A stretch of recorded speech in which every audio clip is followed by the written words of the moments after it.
रोहित पवार हा आज्यावरती गेलाय आणि आजोबांनी गेली 50 वर्ष महाराष्ट्रामध्ये सोनं म्हणून पितळ विकलेले आहे।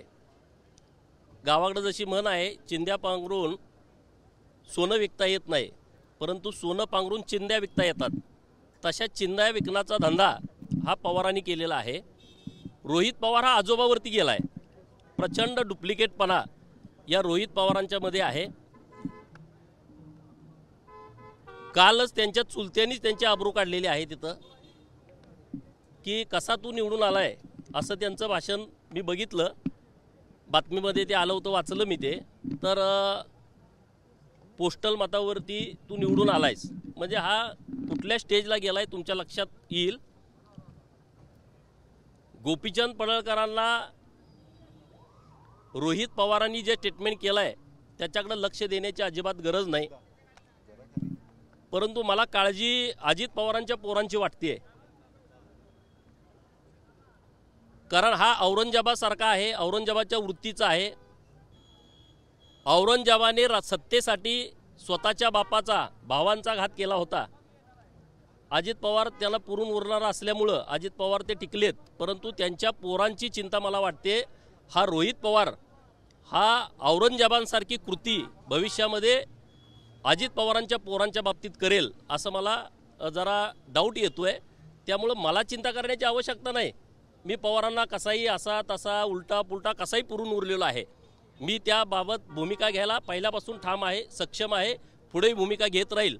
परंतु या रोहित पवारांची चिंता हे अजित पवारांनी करण्याची आवश्यकता आहे। पोस्टल बॅलेटवर जरी निवडून आलो असतो तरी राज्य सरकार ज्या पद्धतीचं काम करतंय जनतेच्या सोबत राहून सरकारच्या नाकात दम, रोहित पवाराला वाटतंय की तो सरकारच्या नाकात दम आणतोय, अशी परिस्थिती नाही आहे। तुम्ही बघितलं अधिवेशन काळामध्ये रोहित पवार पत्रकार मित्र विधान भवनात येण्यापूर्वी येत होते।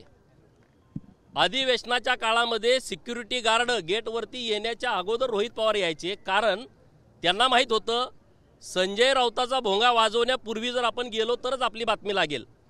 मीडियामध्ये बातमी लागली याचा अर्थ तुम्ही शासनाच्या नाकात दम आणला असं होत नाही। लोकांमध्ये त्याला जावं लागतं। हा सोन्याचा चमचा तोंडात घेऊन जन्माला आलेला बाळ हा लोकात कधी जाणार? गावात गेल्यानंतर प्रश्न काढतात, हा गावात जाणार कधी? हा पिगूच्या कोंबडीसारखा आहे। एक थोडं 10 पावलं 4 पावलं चालला तर ह्याला धापा लागतात। पिगूची कोंबडी तुम्हाला माहीत आहे, आपल्या देशी कोंबडीचं एक वेगळं असतं, ती कुठं बी झाडावर बसते, काही खाते, किड्या मुंगी खाते। पिगूच्या कोंबडीला एक 4 पावलं चालली का ते धापा लागतात। तसा आहे पिगूच्या कोंबडीसारखा आहे आणि त्याला वाटतंय की मी राज्यातल्या लोकांचं काही काम करतोय, अशी परिस्थिती नाही। रोहित पवारांनी आपला मतदारसंघ शाबूत ठेवावा। आता बॅलेटवरती निवडून आलाय, पोस्टल मतावरती, उद्या तो तिथं निवडून पण येणार नाही आणि मी त्याला तिथं मी ठासून त्याच्या विरोधामध्ये काम करायला पूर्ण क्षमतेने तयार आहे। आम्ही ते काम करू।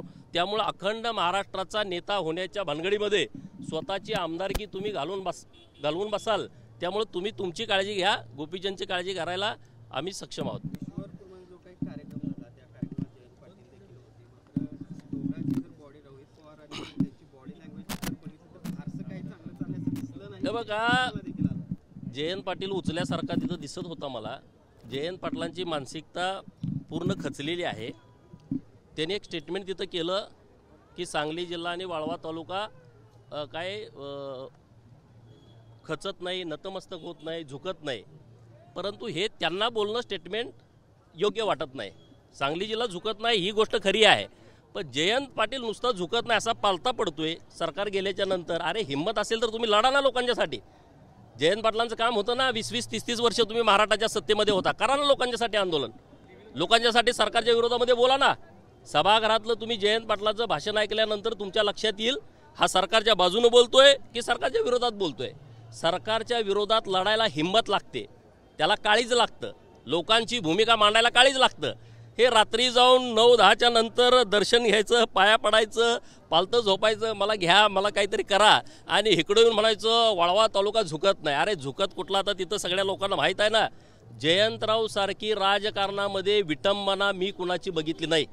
म्हणजे मी काय राजकारणात 2006 पासून आहे, मी काय फार सिनियर आहे अशातला विषय नाही, पण इतकी वाताहत, इतकी लाचारी आणि पार्टीत मला कोणीतरी ह्यानं मंत्री करा यासाठी एवढी लाचारी स्वीकारलं, जयंत पाटला एवढं कुणी महाराष्ट्रामध्ये केलं नसेल, ते जयंत पाटलांनी केलेलं आहे. त्यामुळे ते जे बोलणं त्यांचं आहे, मी असं आहे मी तसं आहे, आणि जयंतरावमध्ये आणि रोहितमध्ये तर वाद असणार, कारण रोहितला नंबर 1चा लीडर व्हायचा आहे. आता अजित पवार होते तेव्हा तिथं होता येत नव्हतं, आता तिथं राष्ट्रवादीमध्ये त्याला नंबर 1चा लीडर व्हायचा आहे. मग आता 1चा लीडर कोण? आता जयंतरावनं तर अगोदरच तलवार म्यानात घालून ठेवली आहे. पार्टीतनं त्यांना निष्कासित करून टाकलं, राजीनामा तर त्यांनी दिलाच नाही, पण त्यांना पार्टीतून काढून टाकलं. त्यांची स्पर्धा असू शकते नंबर 1साठी, परंतु मागं कोण आहे? नंबर 1 कुठल्या पक्षाचं व्हावं? ज्या पक्षामध्ये आमदार आहेत, ज्या पक्षामध्ये लोक आहेत. जयंतरावचे 2 समर्थक होते, एक शिराळा मतदारसंघ ते निवडणुकीमध्ये हरले, आणि दुसरा तिकडं त्यांचा बाचा अहिल्यानगर जिल्ह्यामधला तो पडला. 2 समर्थक होते ते गेले, आता ते स्वयंभू एकटे आहेत, ते पण 10,000 11,000 मतांनी निवडून आलेले आहेत. त्यामुळे जयंतरावची कुठली ताकद कुठली क्षमता लोकांच्या मध्ये राहिली नाही. परंतु वर जरा लोकांना वाटतं की जयंतराव कोणीतरी मोठा माणूस आहे, तशी परिस्थिती नाही. बच्चू कडूंनी देखील मतचोरीचा आरोप केलेला आहे. बच्चू कडूंनी देखील मतचोरीचा आरोप केलेला आहे. निवडणुकीच्या आधी काही लोक मला भेटले आणि 10,000 नावं काढून देतो अशा प्रकारची भूमिका मांडली. अरे बाबांनो, ज्या लोकांना अशी लोक भेटली तेव्हा तुम्ही पोलिसात सांगायला पाहिजे ना. आता शरद पवारांना 2 माणसं येऊन भेटली, मग तेव्हाच तुम्ही सांगायचं नाही लोकशाहीच्या विरोधात आहे, हा देशद्रोह आहे, की मताची काहीतरी आम्ही अफरातफर करून तुम्हाला निवडून देतो, हे संविधानाच्या विरोधात आहे. शरद पवारांसारखा ज्येष्ठ नेता, त्यांच्याकडे अशी 2 लोक येत आहेत की तुम्हाला 160 आम्ही आमदार निवडून आणून देतो. तुम्ही तात्काळ तिथूनच त्यांना बसून पोलिसांना फोन करायला पाहिजे होता, त्यांना पोलिसांच्या ताब्यात द्यायला पाहिजे होतं. पण त्यांनी काय केलं? त्यांनी त्यांची आयडिया त्यांना बहुतेक आवडली असेल म्हणून त्यांनी राहुल गांधींच्याकडे पाठवलं. हा गुन्हा आहे ना. ते 2 आहेत आणि तुम्ही तिसरे. त्या दोघांनी तुम्हाला सांगितलं की मी मतामध्ये फेरफार करून 160 आणतो. ती आयडिया तुम्हाला आवडल्याशिवाय तुम्ही राहुल गांधींच्याकडे पाठवणार नाही ना. म्हणजे जे 2 मतामध्ये फेरफार करतो म्हणणारे, तुम्ही तिसरे, तुम्ही त्यांना समर्थन देताय ना. राहुल गांधीकडे पाठवलं, मग तुम्हाला ते आयडिया पटली नाही पटली, तेव्हाच तुम्ही जेव्हा लोकसभेची विधानसभेची निवडणूक होते, विधानसभेची निवडणूक नोव्हेंबर महिन्यामध्ये झाली आहे, आज ऑगस्ट महिना सुरू आहे, आणि तुम्हाला आमच्याकडे 2 लोक आली होती. हे काय आहे? कसला प्रकार आहे? अशा लोकांच्यावरती गुन्हा दाखल करायला पाहिजे. ते 2 कोण आहेत? तुम्हाला तर म्हणे ते मला नाव आठवत नाही, मला नाव आठवत नाही. आता सभेतनं ह्या गावातला तो टोपीवाला त्याचं नाव, मग तुम्ही लगेच सगळे साहेबांना एवढं आठवतंय, साहेबांना ते आठवतंय. मी त्या गावात त्यांच्या घरी जेवलो 40 वर्ष. हे साहेबांची स्मरणशक्ती काय खतरनाक आहे. आपल्याच मीडियामध्ये येते ना. आता युट्यूबवरती टाका, साहेबांना प्रत्येक कार्यकर्ता नावानिशी ओळखतात.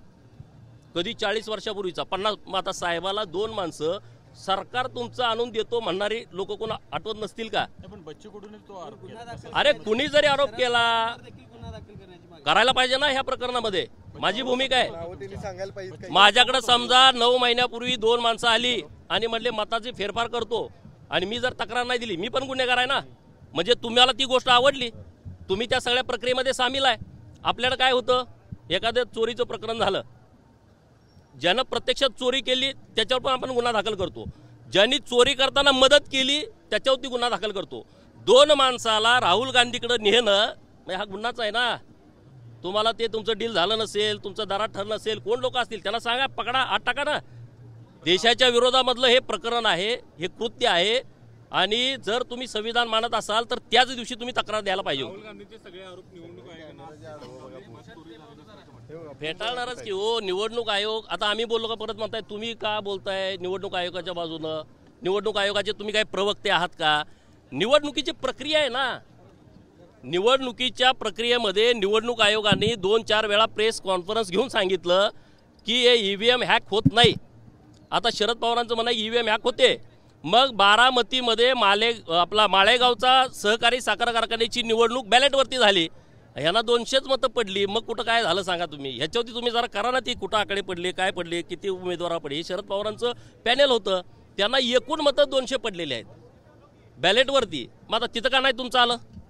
आता आमचं काय भाजपचं तिथं पॅनेल आहे का? नाही पॅनेल. तुमच्या पुतण्याचं होतं, तुमचं होतं, अन्य कुणाचं असेल.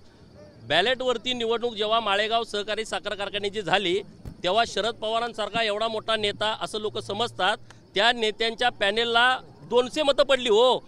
मग हे ईव्हीएमवरती लोक बोलतात, तिथं बॅलेटवरती चर्चा करा ना. आणि ईव्हीएमवरती निवडणूक आयोगानं सांगितलं तुमच्याकडे कोण हॅक करणारी लोक आहेत त्यांना घेऊन या ना. आता पण तुम्ही गेलं पाहिजे घेऊन.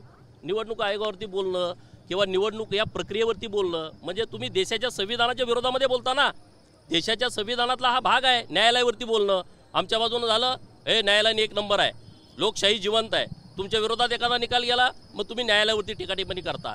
ह्या ज्या संस्था आहेत या संस्था संविधानानं निर्माण केलेल्या संस्था आहेत. त्या संस्थावरती डाऊट घेणं, शंका घेणं हे योग्य आहे असं मला अजिबात वाटत नाही. जरांगे पाटील मुख्यमंत्र्यांच्यावर बोलतात, नेतृत्वांना हुकूम काढू अशा पद्धतीची भाषा आहे ती आता वापरताना दिसते. हे बघा, मराठा समाजाच्या आरक्षणाच्या बाबतीमध्ये सरकारनं अत्यंत संवेदनशीलपणे मराठा समाजाला वेगळं 10% आरक्षण दिलेलं आहे. या महाराष्ट्रामध्ये ज्या लोकांच्या कुणबी नोंदी सापडल्यात त्यांना कुणबी दाखले दिलेले आहेत. आता ह्याच्या पलीकडं मराठा समाजाची काही भूमिका असेल, भूमिका मांडणं गैर नाही, परंतु अत्यंत टोकाचं बोलणं यातून मराठा समाजाचं हित होईल मला असं अजिबात वाटत नाही. घरामध्ये कारभारी असतो, 4-5 भाऊ असतात, आपण लहानपणी बघितलंय एकत्र कुटुंब पद्धती. जो कारभारी असतो त्यानं सगळ्यांना बरोबर सामावून घ्यायचं असतं. मराठा समाज हा सामाजिक दृष्टिकोनातून महाराष्ट्रामध्ये कारभाराच्या भूमिकेमध्ये राहिलेला आहे आणि सगळे घटक या सगळ्या मराठा समाजाला जोडलेले आहेत. त्यामध्ये विभागणी करणं अशा पद्धतीचं कृत्य कोणी करत असेल तर कृपया त्यांनी ते करू नये.